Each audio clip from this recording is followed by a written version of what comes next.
Disclaimer. The hosts of this podcast, Timothy Patrick and Will Foley, are by no means professionals. However, having lived experience with mental illness themselves, they have gained useful perspectives on common mental health issues that some of us struggle to overcome on a daily basis. By sharing their stories, they hope to create connection. By creating connection, they hope to help you find your purpose. And through purpose, we can all begin to build the foundations for positive mental health. This is the Above Ground Podcast. Are you ready to lace up your boots, throw up your horns, and jump into the pit? Then let's stomp the stigmas of mental illness. It's time for Above Ground Podcast. Now, Will Foley and Timothy Patrick. Hey, what is up, everyone? Welcome to Above Ground Podcast. Above Ground Podcast, because you can't serve below. Tonight is a very special episode.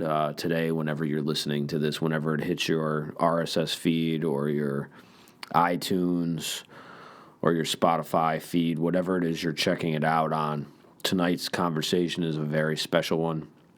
But first, I wanted to say gratefully and humbly thank you to everyone who joined us this past Saturday, November 21st, for International Survivors of Suicide Loss Day.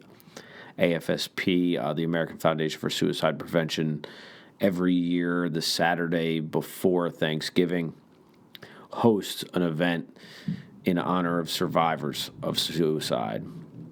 And I was very fortunate enough to have a great group of people who were willing to share their stories with me.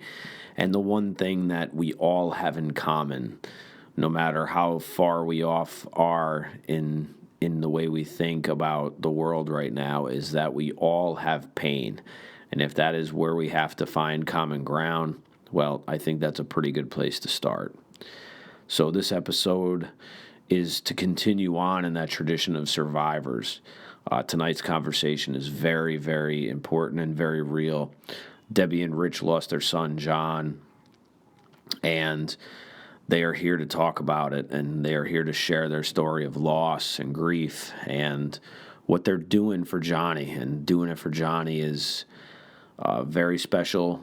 If you are listening to this and you are feeling down and suicide talk is a trigger, please feel free to skip this episode until you can handle it. Or if you need someone, call 1-800-273-8255. That's the suicide helpline.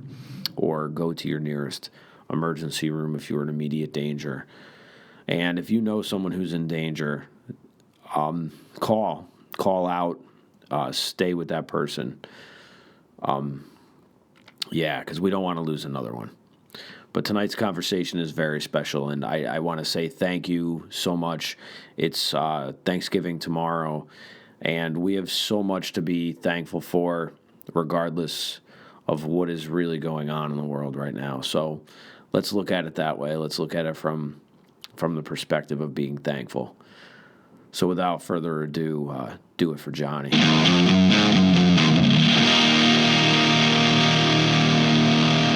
What is up, everyone? Welcome to another Above Ground Conversation. I am Will Foley, and I am here with my host, co-host, and cohort, and my struggle buddy, TPP, down with TPP. Yeah, you know me. Yeah, that's right. How we doing this week, Timmy? We're doing all right. Some bumps in the road, some hurdles. I'm gonna say I'm like a 5.2. On the lumen scale? On the 1 to 10 scale. Okay. How many lumens you shining? Maybe I don't know, man. 30. Wow. Really? I don't know. I don't know the scale on lumens. I only go up to 11. Man. Oh, okay. Can't go past 11. All right. I'll stick with 4. All right. That sounds. I was gonna say on that 5 scale. I was like, yeah, I was gonna say you're shining not quite as bright on that one. I'm thinking like the 60 watts, 100 watts. So No. We can't go that high, man. I can't. Yeah, I know. I can't count past 11. That's as high as a Marshall goes. That's Well, so go right ahead. we're Mike. on. No, I was just gonna say we're on Zoom, so that means what? Another above ground conversation. That's right. And tonight's a serious one. This Not is a that they're serious not one. all serious. Not that they're not all No, serious. I know what you but mean. This And one's a little bit more serious. I do want to say before we start that there will be some talks of suicide on this episode, and I'm pretty sure Will's with me on this, is that our goal is not to make people feel triggered or sad or any kind of. Our goal is we come from the heart with this, and we feel that more conversations about this can help decrease it. So just so you know, we're not trying to push anybody into talking about this, or force any answers with questions that we may have. It's open conversation, the way that Will and I do it. That's right. We try to keep it as real and raw as possible without bringing anybody down, but at least giving people the space to say what they need to say in a non-judgmental way, and also in an unedited way, because there's no reason that you can't say anything that you don't want to say, because there's no ratings here, there's nothing. So feel free to say and share whatever it is you're comfortable sharing. Yeah. So without further ado, we are happy to talk to Debbie and Rich tonight, and we are going to be talking about their son, Jonny. So without further ado, Debbie and Rich, welcome. Yes, thank you for being here. Yeah, thank you so much for inviting us. Thank you. Absolutely. Let me just first say, we're so sorry for your loss. And it doesn't matter how far the loss is out. It never gets any easier, I'm sure. I mean, you may come to terms with it in time better. However, in my experience, you never ever get over a loss. You just learn how to deal with the emptiness. Yeah. Yeah, it's well said. Yeah, exactly. So thank you very much for being here. And please tell us about Jonny and tell us about your journey. Well, if we start out with him as a little kid, he was just fun to be with. He had an older brother and older sister. He was always trying to keep up with the two of them and liked to put on a show for the family. So he'd come into a room and try to put a smile on everyone's face. He had a supermodel walk where he would just thrill the crowd. He had a knack for drawing. Just as a little kid, he had these Lego Bionicles. He could draw them in very great detail. Even younger than that, he started drawing dinosaurs. And along the way, he just fell in love with the automobile. So he became an automobile artist. But just as a young kid, he liked to do lots of stuff, very active, great friends. Mm-hmm. He was extremely handsome, very conscientious about his looks, his style. He had style, very focused, hardworking, but very loving at the same time. And he was had a heart for those who were struggling or suffering in any kind. My mother, who's still alive, she's 96 now, but she lived with us for 14 years. After Jonathan was born, he was our third. I had clinical postpartum depression. I was very sick with that, and had a hard time caring for my three little ones. My mom would come out from Victor, New York, which is kind of near, well, about 3 hours from where I live now, to help with the kids. She's a widow, and she's a caregiver. She was a nurse, and she loved her grandchildren. So she ended up 2 months after she moved out to be with us. We actually 2 months after we put an addition on our home for her. She was hit by a drunk driver, and airlifted to Albany Med, nearly died, and actually roles switched. I'd become well with the help with some psychiatric medicine, pharmaceuticals, drugs, and counseling and all that. But anyways, the role switch where I became her caregiver. but Jonathan, being the baby, was her, like, she just loved him, and he would be so good with her and put her earrings in, and two of them were very close. So yeah, we are a very close family. And Now, when I had talked, maybe not.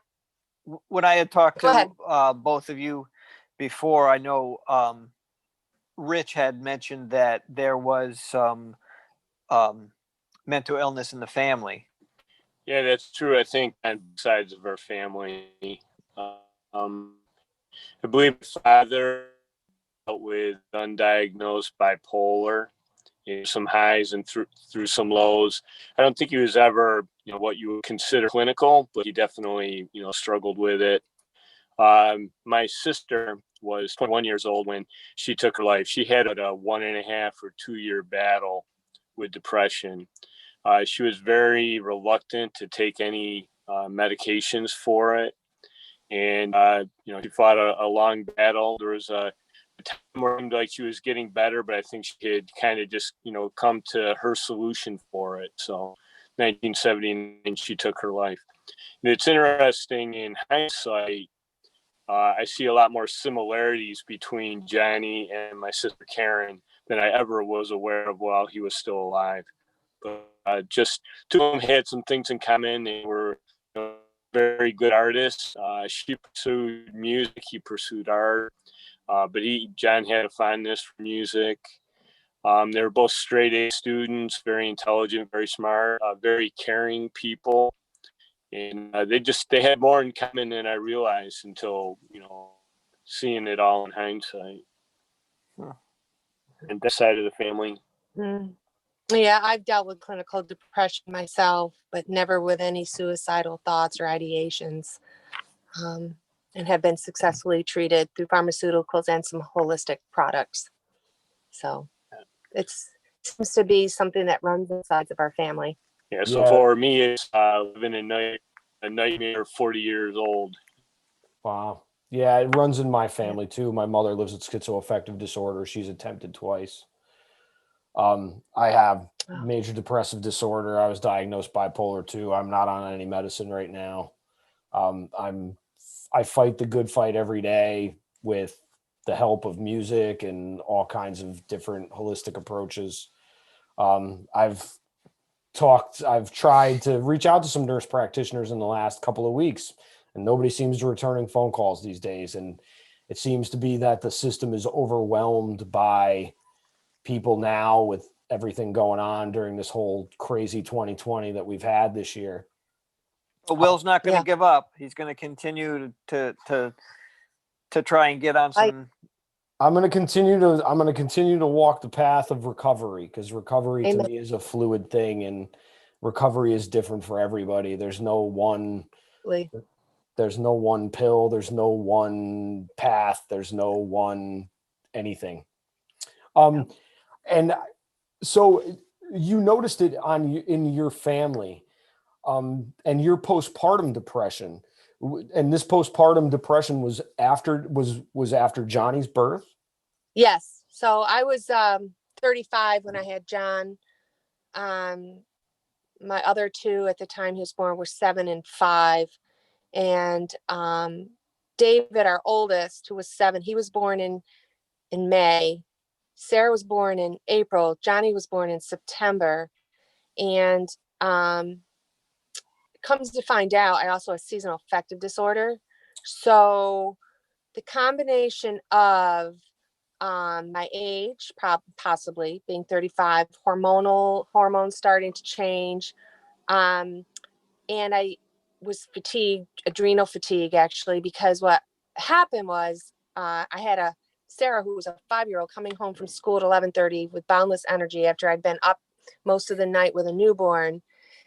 And I wasn't getting my rest. I wasn't getting good sleep. I wasn't getting naps during the day. And because of the seasonal affective disorder that was diagnosed after I was almost hospitalized, it was a combination of things that snowballed on me. So I know actually what happened was I wasn't getting good REM sleep.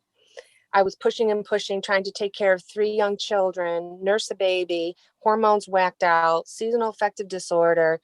no support, no help from family or friends, because we had friends, but my family all lived far away, and I just burned out. And I started having, well, he was born in September, so by November the baby blues weren't lifting. By December, I was starting to have anxiety attacks and real depressive thoughts, and went to one doctor, and they put me on Zoloft, and then I had really scary things in my mind going on, and I did think suicide, but I didn't plan out anything. But I was like, I would rather be dead, because this is awful, and the anxiety attacks were just awful.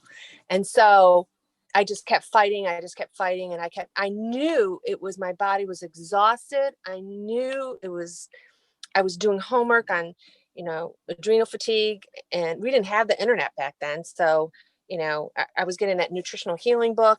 I went to the health food stores. I'm like, something's wrong. I was putting wild yam on me. I'm like, oh my gosh. And so finally I found a psychiatrist who prescribed me with 2 different drugs, Wellbutrin and I can't remember now, Celexa. But anyways, by February I started feeling better. But in the meantime, we realized I got better in April, May, June, July, August, and then October started to slip again, even though I was on pharmaceuticals. I was on medication, and I was like, what is going on here? And that's when she diagnosed me with seasonal affective disorder. And I think I just got exhausted, and my brain chemicals and hormones just got way whacked out, and I became really sick. But I fought through it, and I came through it. And within 5 years, I was kind of pretty much back to myself, pretty much.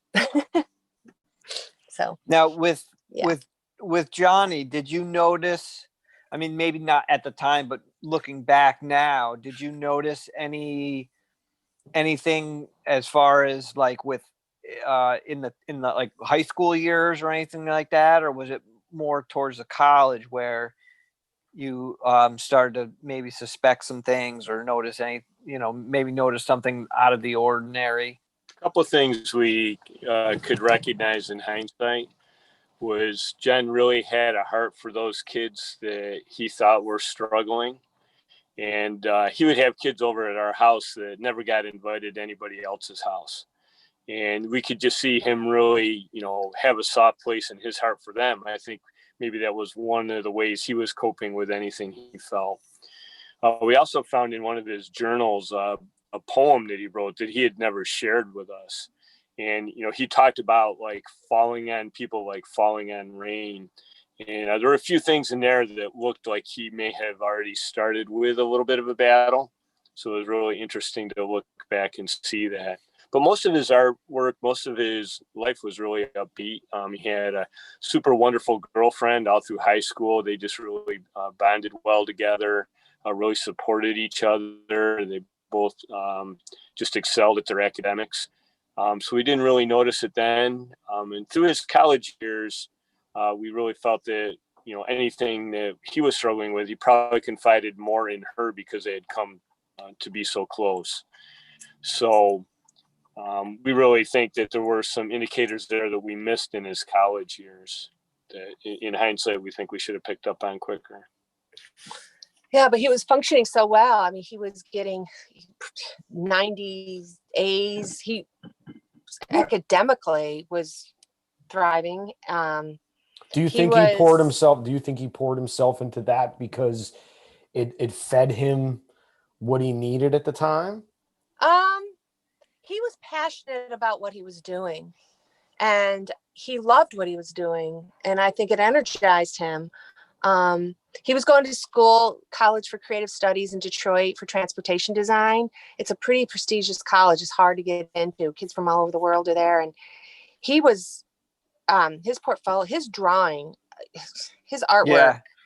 I saw his artwork. I was actually, I was fortunate enough to see his artwork, and it's, it's definitely like, it's at a whole nother level. Yeah. I mean, I'm bragging on him because he's my son, but no, as a sophomore, he was being honored in what's called Industry Day. This happened a week before he died, and it's usually juniors and seniors, but they chose 5 sophomores that year to present their portfolio, their work, their drawings to industry, companies like Ford Motor Company and people like that. And and it was just amazing. And I'd flown out there on a Monday night, the end of his sophomore year, and to be there to support him and to help pack him up and bring him home. And that next day, Tuesday, after he did his presentations and everything, he brought me up to see his what do you call that, display board and his work and everything. And I met some of his professors, and they were saying, "Oh, you have raised such a fine young man here. I can tell he comes from an awesome family, and because his manners," and all his professors, everyone was just like, "John's got such potential. He is just going places." And it was just the praise. And I was just like this proud little peacock mom. And yeah, it's just so strange. And then that Wednesday car ride home is when he started sharing with me all of his anxieties and a lot of different intense things. And it was several days later that he ended up taking his life. So after we got home. Out of curiosity, did he express any sort of off-putting with all the praise that he received? Do you think that the praise that he received may have maybe not set right with him, that he had feelings inside internally that just didn't correlate with that praise? No, we think he really enjoyed his work. He really enjoyed sharing it. Also, when some of the other students might run into a hard spot or need an idea, John was their go-to person. So he's really there helping others and enjoying the work. The thing that was really puzzling for us as he became noticeably, struggling with his mental health was he would talk about how much shame he felt. And that was really new. We'd never heard him, talk in that fashion before, but he had a very, very big sense of shame. Debbie and I have studied a lot on the Enneagram. We would say he's a 3-wing 4 or a 4-wing 3. We're not sure which. But their root issue is shame. And that was really a big issue for him. Mm-hmm. And it wasn't over the quality of his work. It was just that he didn't feel like he was good enough. Right. And that's what I meant by the praise part of it.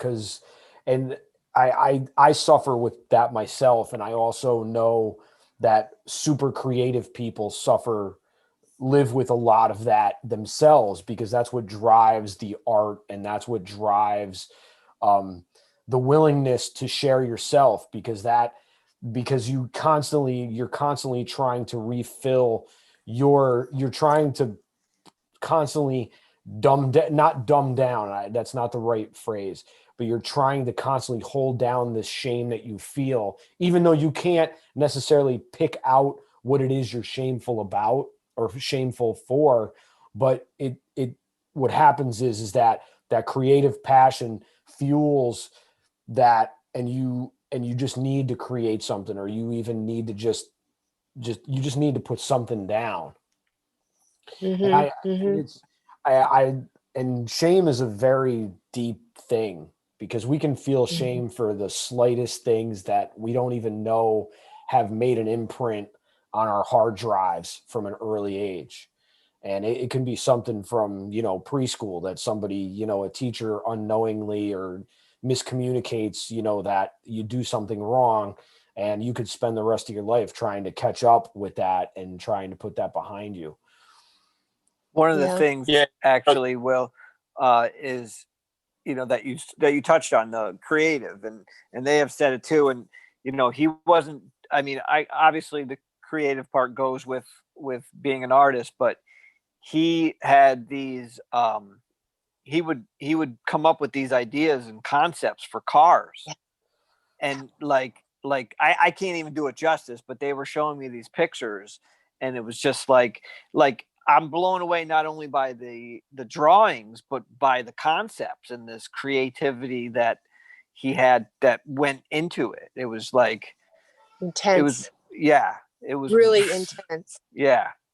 Wow. I personally feel what happened to John was, it was like the perfect storm. Combination of his personality, combination of his passion and his drive to achieve and to be recognized for his achievements. But I think he got tired, and I know he got sick, because he was an open person. He would share with us, we are a close-knit family.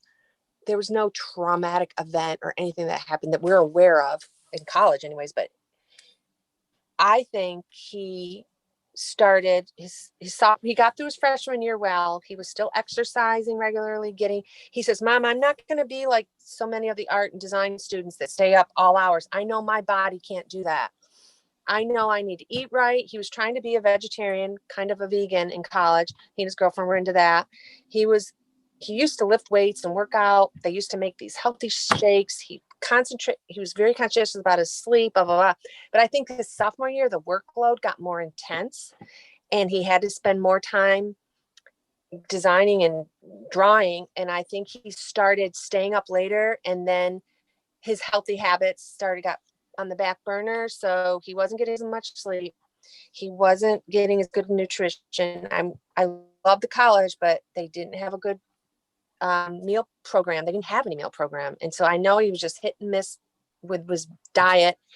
And I think kind of like me when the postpartum, and then obviously there's a predisposition towards, because we have it in our family, mental, Sure. Yep. clinical depression. So you could, and we've had counselors and medical professionals tell us that you could put the same to Jonny. You could put a Jonny that doesn't have the background and the family history in the same program, the same skills, and put a Jonathan with it in our genetic predisposition. And one person is going to go that route of suicide and become mental, have suicide. And one person will just get stressed out, may lose some weight, may get like whatever, but come home, rest up for the summer, rebuild and go back. But I think everything came, and he got sick. And I believe he went into a psychotic state. And I don't believe he planned it. I don't believe he wanted to die. I believe it was impulsive. And it was a tragedy, a true tragedy. And we had no time. Literally, I had no time to get him help. We knew the night before he died that he was at a critical stage because he had harmed himself at home. But we had asked him, are you thinking about committing suicide? I said, Mom needs to know. You need to tell me. Because I've been asked that every time I've had episodes of my depression. The first thing, are you suicidal? We have to. So I said, he goes, no, Mom. No, Mom. I'm like, okay. So I thought the hurting was more like a cutting thing where you get an adrenaline rush, and it kind of like, because I've known people that have done that. And so I thought, okay. So and it was Mother's Day when this all happened. So the next day was Monday, and his older brother and David and his wife, Becca, had stayed up with him most of the night. And I thought maybe brother talk would be healthy and he'd get some stuff out with David. And I woke up Monday morning and Rich had gone to work. David and Becca had left. They had spent the night, had left. And it was just Jonny and I, and he was dressed for work. And I said, because he worked at a hotel where he did outside groundskeeping and he'd been doing it since he was 13. And he said his best friend was going to be also working with him again this summer. But he was kind of like, yeah, he's going to be working with me again. I'm like, that's great, John. So that Monday morning, we woke up and I saw he was dressed. I thought, well, maybe he and his brother had a good talk. And I thought he'll be safe at work because he'll be with his best friend. He'll be in an environment that he's been used to doing and being in for years. And that gave me time to start making phone calls and to get my ducks in a row. I'm a realtor, so I made sure I had everything taken care of. I had no appointments for the next couple of days. And I made an appointment with a psychiatrist that would squeeze us in later in that day and earlier evening. And I told John that I'd come check on him at lunchtime. And I texted him during the morning, how are you doing? I'm in the dining room, I'm cleaning, da, da, da, da, da. And then I was on my way to take him lunch, and I texted him one more time, sorry, I'm running late. I'm coming with your lunch. And on my way to take him his lunch, I got a call from my daughter-in-law, and she said, where are you? And I said, I'm on my way to go meet John and take him his lunch. And she goes, they found him in the shed. And that's all she said. And once I got there, I saw the police and I saw everybody, and I figured he had harmed himself, but I didn't know he had taken his life at that point. But I did find out soon later when they said I had to get to the hospital right away, and I didn't have to hurry, but I should get there. And I was like, so yeah. So I lost him the day after Mother's Day, and I never got him diagnosed. We never got him diagnosed. It happened so fast. Yeah. In less than a week's time from learning in the car ride on Wednesday home that he was struggling with a lot of anxiety. He was ashamed of things he had done in college. And they were common things like drink too much beer and smoke some marijuana and stuff like that, to it escalating to the point where on Monday morning yeah. So it's hard. It's really, really, really hard. And it's very frustrating because we would have fought for him. We would have fought. And I I would think have. I think you did. I think you both did. I think you did. You know, in a different way. You know what I mean? You guys, from what I understand the story and from what I know of both of you, you know, I get that you guys are a close knit family. Even without him there, I can see it. You know, and you know, it's always that, you know, what if kind of thing that, you know, that is probably going on constantly in both of your heads, you know. But you know, from what I understand of the story and from what I know of you two both, you know, you did, you know, you guys did, you were open family, and you know, you asked the questions that, you know. You asked all the right questions. Yeah, that's why. And that's and I will say this, what I've learned from my time at AFSP and learned about suicide and from my own experiences and from friends' losses and stuff. I agree with the impulsion part of it, because I do think that there are times when people do get into mindset to complete. However, I do also think that there's a time where some people can't get out of it. Like it becomes this, it just happens so fast that it's almost not accidental, but almost, but not meant to be Right. completion as far as that goes. Yeah. I think I Yeah, I agree. I commend you both very much for being open about this and talking about this, because there's a lot of parents out there who've had the same experience that you've had. And a lot of people don't have the openness to talk about it, but the only way that we can help other people is by talking about it. Absolutely. That's been one of our biggest prayers, is we would like to reduce the stigma surrounding mental health, make it okay to be part of the conversation, you know. Absolutely. It should be a part of the everyday conversation. Yeah, Absolutely. well, that's the reason why we do this, and that's why I really wanted to get both of you on to talk this out and, you know, tell your story, because, like as Will said, you know, people need to hear this stuff. It's the hard stuff the hard conversations that we avoid. You know, these are the things that we need to talk about. Yeah. Yeah, there's no skeletons that need to be left in the closet these Nope. days, because transparency has become, I mean, transparency is a new currency these days in a lot of circles, but I think there's been so much stigma, and we're taught, and so many, I mean, I was born in 1972. The stigma has been there forever. Like it was never talked about in my family. I mean, I had a different experience, because by the time I was 5, my mother had already had her first hospitalization, and I was already well on the way of understanding what was going on. And it really did has shaped my life in a way that I didn't really want to take on until much later, until I had my own crisis myself and realized that after I survived my crisis, that I have a mandate put on my birth certificate to help someone else. And Yep. so many of us are just wounded warriors in a way, because we come to this because we feel that we have to help somebody. Amen. Yep. And we have to remember something very important. The brain is an organ that can get sick. Absolutely. Absolutely. And we don't scan it. We don't look at it. And again, when you're throwing medicine, and look, the modern medicine is a wonderful thing. However, when you're Yep. throwing cocktails at it, and Yes. you go through med changes, some people go through med changes every 6 months, and you don't know really how you're going to react to it until you've been on it a while. And granted, look, as somebody who's not on medicine, there's probably days where it would be easier just to take a pill. and let it do what it's going to do. But I also see the other side of what years of medicine has done to like my Yeah. mother, who's been on psychiatric medicine for the better part of 45 years.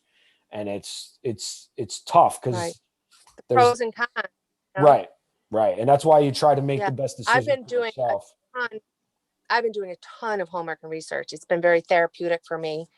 Like Rich said, we're into the Enneagram personality. Yep. And I'm a 7, and I go to the high side of 5. It's called the investigator. So I have to investigate. And so reading. And some of the good research and homework that I found is like Dr. Amen, if you've heard of him. Of He does course. what's called a SPECT scan, Yes. SPCT, because he believes in the same thing, the brain gets sick. We got to figure out what part of the brain is sick. Was it a head trauma? Sometimes a little child may have fell when they're 5 years old off their bike and had some sort of a head trauma. And now in their teenage years, they're bipolar or they're this or that. Or there could be a tumor or pushing on something, or there's just so many Everything things. is interconnected too. Everything is interconnected. And, so I really believe, we got to treat the mind, body, soul, and spirit. And that's a tricky balance. But I believe that the more we talk about this and share our experiences, we can help people, because it could be as simple as, I don't know, they're vitamin deficient or something. It's true. Who No, knows? you're Or thyroid. You're absolutely right. You know what I mean? No, you're absolutely right. But if we don't talk about it, I mean, if you had diabetes or a heart condition or, gastrointestinal or whatever, you get x-rays and you try this and you try the holistic and blah, blah. It's like, the brain's, I know it controls everything, and it can be kind of freaky once someone's not in their right mind. But at the same time, someone's not feeling good because they have cancer, they're not going to be in the right mind either. That's going to cause you to be. So let's figure out the root and get to the root. And as best as we can, And it all comes down to, and Dr. Daniel Amen is one of our big things here, because change your brain, change your life. Okay. Yeah. I love him. Yes. And his wife's story is incredible too. I listen to their podcast quite a bit. But Tim and I have talked about this before. We go to the doctors, we can get x-rays anytime we want, but you can't get the scan of your brain to say what part is functioning and what part, because they made it so difficult. And I think that goes into this whole gumbo of how we've minimized mental health for so long, because, it's a weakness. Like, it's looked as a weakness. It's looked upon, and that's not really at all what it's about. But that's what so much of it has been. And if you go through if you have a good insurance company, yes, good insurance companies have behavioral health stuff built in. But in the 1970s, nobody wanted to talk about it. You talked about going to a psychiatrist. People automatically pigeonholed you into one flew over the cuckoo's nest. And that probably. I'm sorry. Karen, Richard's sister was sick back 40 years ago. So 1979. Yeah, it was totally. Yeah, you're right. It was. They had the knowledge that we have today either. So we've come a long way. After Jonny, did you guys experience anything with friends or family maybe that did fall into that whole stigma categorization and maybe kind of look at you guys differently or treat you any differently? I think probably the biggest thing on that is we were so open initially with it. Our church family supported us so strongly. Our pastors openly talked about mental health, his own struggles with it over the years. And just the way he opened the doors of the church. We had over 600 people at the calling hours. Everyone, we were all in a state of shock, just crying on each other's shoulders. And I think that carried through. I don't think there was any blame ever put on us. There was just a huge amount of sadness. And I think most people really appreciate that we are open because they don't feel uncomfortable talking about it with us. Cool. As time goes on, it is interesting, though, because some people will think, well, you're over it now. And they don't, as Mike said early on in our discussion here, is you're never really over it. We're going through it, but I don't see a day in the future where I'll say, oh yeah, I'm over this crisis. It's something we'll always carry. And it's almost like John's pain is gone, but it's on all of us now. If that makes any sense. Well, I was going to just ask you if you've discovered which part of grief that you're both upon yet. Have you like been through some of the stages of grief? Are you in one stage of grief as opposed to the other? Initially, your brain is really protected from the trauma just through shock. So in the first weeks or months, you are just literally going day to day. On You adrenaline. really are, the grief is overwhelming, but you're just Shock. your brain is just working through what you can do with what's right in front of you. I found as time goes on, some of it's harder because you don't have the benefit of shock. So there'll be triggers. All you have to do is look at a fancy sports car and it reminds us of our son. Just so many triggers. Or you'll see a handsome young couple, a guy's got his, blonde hair all combed back with a pretty girlfriend. And it's like, yep, that should be our John still. So you'll see things like that are triggers, and that they'll catch you unawares. It's a little fewer and farther between than when it first happened, but those are still there.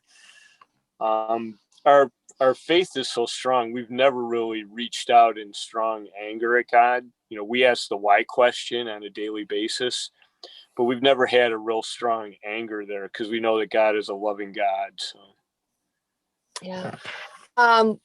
We've been in grief counseling, and we continue to be in grief counseling.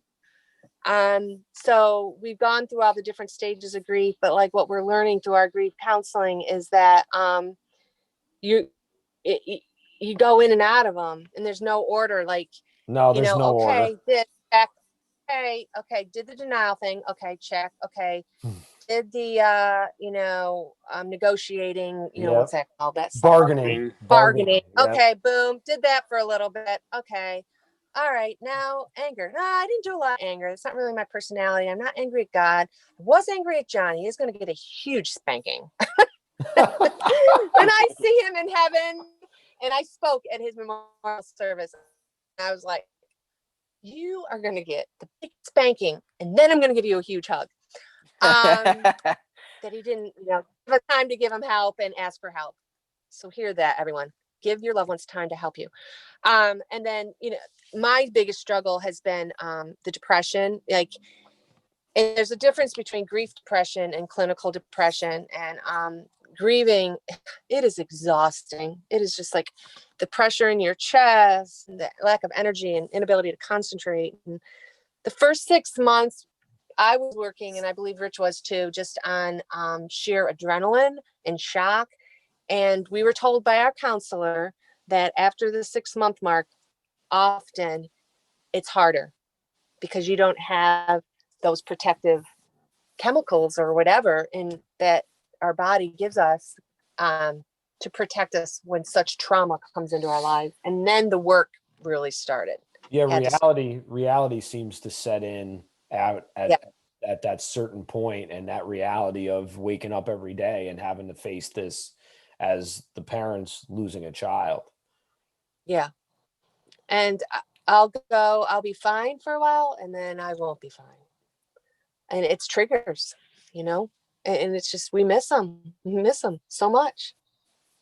We just miss them. Yeah. It's been hard this weekend, this last couple of days here, because I don't know. I guess it's because we're getting close to the holidays, and we're trying to plan for the holidays, and it's like, oh. And, like a lot of our friends, he'd be a senior right now. We'd be thinking about him graduating after this year. And it's just really sad. Is this the second set of holidays? Like Yeah. the second year, I should say. Yeah, he died May 13th, 2019. So it's been, what, a year and a half? Yeah. And the holidays are just as hard for the second year as they are the first for us. Yeah. They might be hard for the next 20. Yeah. Well, And just because that you're always going to miss that chair being filled. yeah. And as a mom, I'm just, like, I just wanted to fight for him. And I'm just sad I didn't have the chance. There was something else from all our reading I wanted to share. When people struggle with mental health and they finally decide to reach out for help, very often the church will be the first place they go to. And our churches today are very poorly equipped to handle it. So, the more the pastors are open about it, the more they're willing to, work with people and be able to make good referrals is very, very important. Like I said, our church just embraced us. We couldn't ask for anything more from our pastor and his staff for how they helped us and just, set aside everything, all their agenda and plans and schedules to take care of us. Mm-hmm. But there's just a huge need out there, and people are most likely to go to the church. So I've been studying and becoming a mental health coach. And I just think the more people that do that are willing to step in and just, make that bridge between where people's needs are. And then you think of the psychiatrist as the emergency room. People are sitting there, they're putting off taking care of themselves. And then all of a sudden they're in the equivalent of the emergency room for mental health. And there's really so much in the middle there that needs to be filled in with mental health coaches and psychologists and just, support groups, and I really think the church could do a lot more than it's equipped to do today. I don't think any of our institutions truly outside of certain health institutions are equipped to handle mental health. You can see it clearly in law enforcement. A lot of them don't know how to handle someone who's mentally ill on the street. A lot of things go bad in very bad ways. And truthfully, when you said about a bridge, that's kind of why Tim and I started doing this. And I actually just finished my peer certificate for the state of New York. So I have my provisional peer certificate now, and Tim and I are co-facilitating a peer group. And we're going to co-facilitate and facilitate other peer groups throughout the area as we can find spots. Now, do you think that I will agree with you. I'm not a religious person. I'm a spiritual person. I'm not a religious person, but I do agree that a lot of people will turn to their church if they are church going people. Do you think that is a good way to go for a lot of people, or do you think that is that, or maybe is it the, I don't know what I'm trying to ask. I'm wondering so what I'm saying is that I think if someone is raised in a church and that's a comfortable setting for them to go, that's a great place to start. But if they find their church isn't equipped to handle it, don't stop there. Continue seeking help. That's great. That's a great point. A lot of churches aren't equipped to handle it. They don't have a pastor that's experienced or is open talking about it, or they don't have the referrals to be able to do so. Certainly don't, please go and try there. But if that's not working, continue, pursuing what's going to work for you. Absolutely. And I think if you have someone, and we talk about struggle buddies here on the podcast all the time, and Tim and I are each other's struggle buddy. Like, he'll reach out to me if he's got something heavy, or I'll reach out to him if we're having hard days or whatever. I think that if you can have that is one of the biggest bridges that you can have, is just to have one person that you can at least talk to and share those things with. And I can't say this enough, that I commend you so much for being open about this and talking about this, because you are in a group of people that so many people aren't comfortable enough talking about it, and normalizing stuff that, even though so many people think this is not normal, this is normal for us, because we live with these things every day. And to us, normal is having a mental illness, is having mental health challenges to us. It's very therapeutic for Rich and I think, to help and to be saying, okay, how can we turn something good out of this? Can we say, my goal, if I can save one life, but I'm going to say more than that. I'm doing this for John too. You know, I'm like, John, I know you didn't plan on getting sick. You didn't want to be sick. You got sick. I know you didn't want to die. I'll never understand exactly how it got to the point that it got to with you. I don't think I ever will. But please know that mom and dad are fighting for you. And I'm fighting now for all the people you fight for. If you had survived and gotten the help and gotten to a point where you could be of service to others, I know you would have done it. So we're going to do it for you. Doing it for Johnny. Yep. I like That's it. great. I mean, that's at this point, that's what it's about, and that's why we wanted to have you on, because we believe that hearing stories like yours can truly help somebody else, whether it's a family that's coping, whether it's a best friend that's coping, or maybe a brother that lost somebody, somewhere in that circle, is going to benefit from this conversation. Absolutely. Absolutely. That would just bring me such joy to know that I'm someone was telling you. blessed. I'm telling you now. It definitely will. I'm telling you. Yeah, we this have is- evidence. We have evidence that it will. Yeah. We have evidence that these conversations do help people.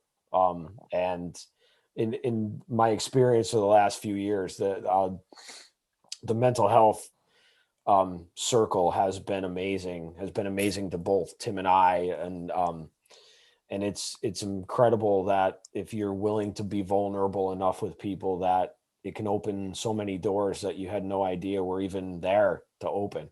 We always finish up the podcast with 3 questions. And the first and third question are serious, and then there's a question in the middle that's not so serious, just to lighten things up a little bit. So I'm going to let Tim ask the first question. This can go for both of you. You can choose if you both want to answer, or one each, whatever you want to do. But do you have a favorite or a least favorite word? Fun is my favorite word. I like to have fun. Okay. Mine would come from the book of Mark, and it's immediate. So Christ did many things while he walked on the earth, and many of them were immediate. Okay. So the time is. And I'll have fun immediately. Yeah. Whenever I can. Oh, we're supposed to say that word the end, right? No, absolutely. No, that's. I'm not good being serious. No, that's great. What about a least favorite word for each of you? So the next. Do you have a least favorite? Yeah, do you have a least favorite word? 7. Pain. Enneagram 7s. Basic. What is it? My major fear, my basic fear, my whatever is a 7. It's pain and being trapped in pain. And this has been a trial. None other in pain. I don't like pain. So as an Enneagram 9, my underlying current is always anger. So my least favorite word would be anger. Okay. And I will try and suppress it, but it'll slip out sideways. So and hit me my sometimes. word would be anger. Even though you would, if you met me, you would say, Rich, I've never seen you. It's always there under the surface. Wow. You've gotten good at controlling it. That's amazing. So the next question is, and I could already I might be able to pick out this answer already from our introduction to your dog earlier, but dog, cat, or other? Dogs. Dog. Our golden retriever. She's actually John's dog. Oh, really? Adopted. Yeah. So it's another reminder of John. Oh. Yeah, his big brother and sister went off to college, and he's like, "Can I have a golden retriever?" And we caved in. So, and then he left her with us. Well, but she's a great reminder. That's awesome. Good. That is so awesome. Now, if no restraints, nothing holding you back, what would you do for mental health as a whole? Like, what do you think could be done, in your opinion? Like, what would you like to see done mental health wise? So for me, as I mentioned, pursuing mental health coaching, I'd just like to be able to connect people to what they need. If it's as they come to our church, connect them to a support group, to be able to meet the different mental health services in our area. We live in the Saratoga, New York area. Would like to be able to connect them with the resources that they need. So I'd really like to be able to, if people make me aware that they have, that I can actually do something to help them. Yeah. And I'm an encourager. I like to encourage people. So I would be involved in anything and everything and that I could to just keep speaking and sharing and encouraging and helping and directing. And I'm a big mind, soul, body, spirit person. So I believe that I would love to be some sort of like a coach, maybe helping people with their diet and exercise. I think it all works together. I'd like to be involved holistically in helping people be well. It definitely works all together for sure. There's no question exercise, there. Helping people, maybe a mental health coach in the sense of helping them create something specific for them. If they're not exercising, an exercise plan, if they're not eating right or taking nutritional supplements, all of that. That's what I'd like to do. I actually have one more quick question for both of you. If there is something that you could say to other parents, other family members, friends, brothers, sisters that have lost, what would you like to say? Don't blame yourself. You're going to do it every day, but that's going to prevent you from healing. And your loved one that's deceased would not want you to do that. They made the decision. Ultimately, John made the decision. It was his choice. And just, you've got to love yourself and forgive yourself to truly be healed, to be whole. You'll never be healed, but to be whole, to be as well as possible. And take care of yourself because your other loved ones need you. We made a commitment after John died that we were going to make sure we weren't the one of two that divorced after commit suicide, that we were going to stay together in our marriage, and that we were going to just be as strong and work on being as healthy as can we have surviving children and grandchildren that want us to be well. So take care of yourself. And Deb said that's why I'm having trouble to it. But the thing I would like to share is this is hard for me to say, but there is so much loss that occurs in life that you just need to be able to find what keeps you going. So you need to be able to find a bright spot in the future. You need to find something that you put your whole into. And the important thing Deb said is knowing the other survivors. It's really time to rally together and get yourself as strong as possible and to find hope. That's what we do here at Above Ground Podcast. We try to find hope and we try to spread a little hope. Thank you so much for sharing your story and everything. We're going to close up the podcast, but I was hoping that maybe you guys could hang on for a few minutes before. I'm going to go get a little Troy. I'll be right back. Okay. Thanks. So thank you very much, both Debbie and Rich Straight, for being here this evening. Wow. Yeah. I don't really have much to say. But these are conversations that are needed to be had, are needed to be heard. I think there was some great stuff in there for sure, and they both had great input. Absolutely. So until next week, be well. Be safe. Be above.